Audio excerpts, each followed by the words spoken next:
Na kabenta ki khubor baman kasni pet but subscribe ya u antor news. Blay phi baro kini kilong ki khubor bam ta kasni. U MP badang shujab jangka Congress natura u Saleng is sangma ula keno ba menteri rangba ka Assam u Himanta Biswa Sarma u de badan jingpang jingbam biang ka Khlieh namar ka jing keno ya ka wekanyam ha Meghalaya halor ka jing syaran ka NDA bayalam ka BJP ha ka election Lok Sabha badang Shiteng.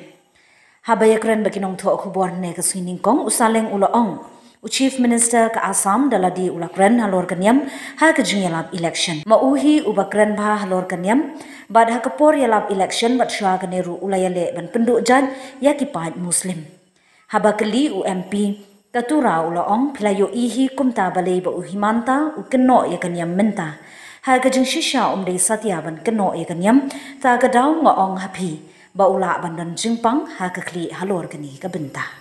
Some CM himself has talked about the religious during the election. Have you not seen that one?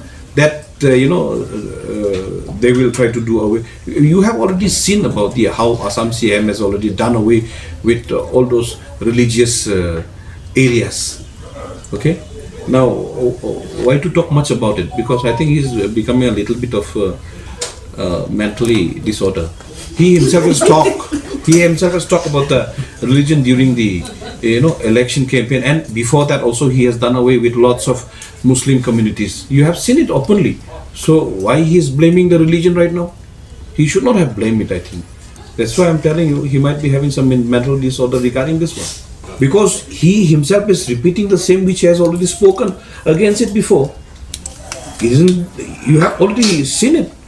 He said that he doesn't need Mia, he doesn't need this and that.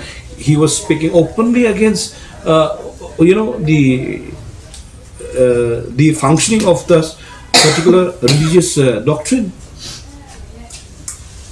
Now, how can he speak that, that Meghalaya or like Manipur, Nagaland has played those kind of role? That's why. This is the simple reason.